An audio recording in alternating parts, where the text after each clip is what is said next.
परंतु तो अर्जसुद्धा 2021मध्ये फेटाळण्यात आलेला आहे आणि तो आदेश जो आहे तो अंतिम आदेश आहे महसूल मंत्र्याचा। त्याचप्रमाणे खरेदी खत जे करण्यात आलेलं होतं शीतल तेजवानी आणि अमिडिया कंपनी यांच्यामध्ये, त्याच्यामध्ये दिशाभूल करण्याचा प्रयत्न जो आहे तो शीतल तेजवानीने केल्याचं दिसून येतं। त्याचप्रमाणे सदर मिळकत खरेदी देण्याचा शीतल तेजवानीला कुठल्याही प्रकारचा हक्क व अधिकार नव्हता। जिल्हाधिकारी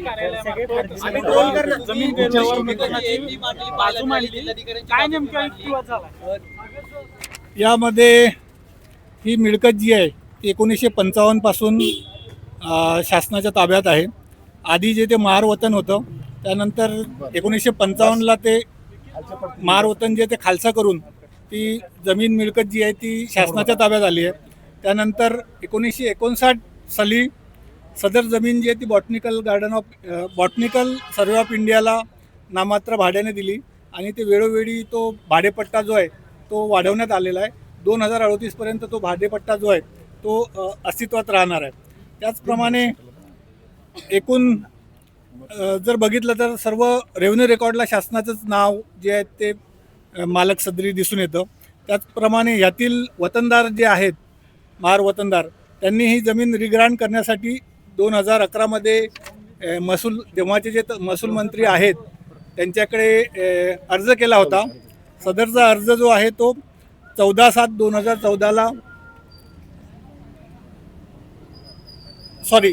सप्टेंबर 2013ला फेटाळण्यात आला।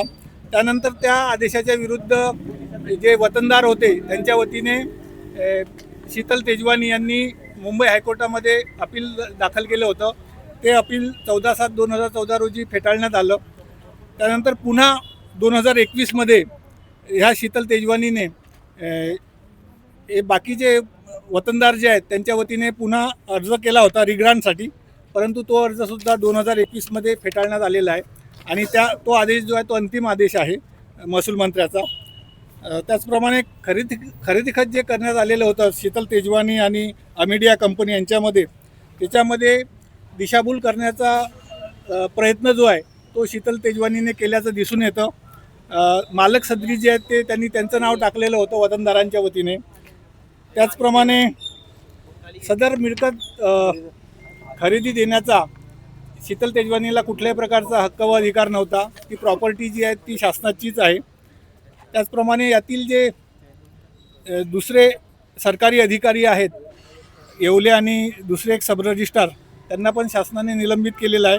सध्या ही मिळकत जी आहे ती बॉटनिकल सर्वे ऑफ इंडियाच्या ताब्यावहीवाटीत आहे, केंद्र सरकारचं जे खातं आहे।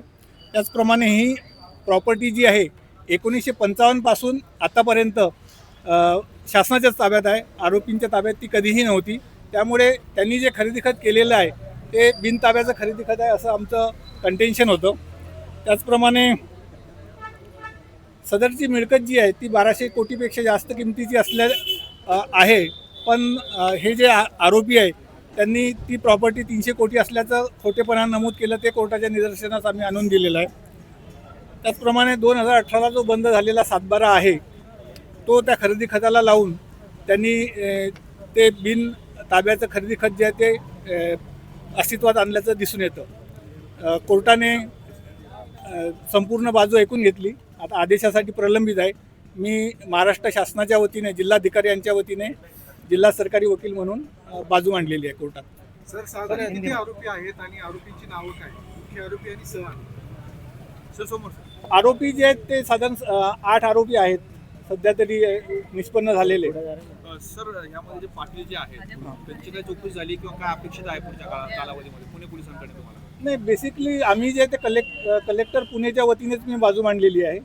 इन्व्हेस्टिगेशन जे आहेत ते पोलिसांनी केलेलं आहे आणि त्याबाबत ते जे सरकारी वकील साहेब आहेत ते सांगू शकतील त्याबद्दल। तुम्ही अशी मागणी करणार होती या कालावधीमध्ये जे काही या महिलेची चौकशी चालू आहे, अटक करण्यात आली, आज हजर देखील केलं आहे, तर ते पाटील जे व्यक्ती आहेत आरोपी त्यांची देखील चौकशी व्हावी अशी तुमची मागणी असणार काय या कालावधीमध्ये? नाही, हा विषय जो आहे तो इन्व्हेस्टिगेशन ऑफिसरचा आहे। पण तुम्ही सुद्धा नाही, आमची मागणी राहणारच आहे की सर्व आरोपींची जी आहे ती चौकशी होणं गरजेचं आहे।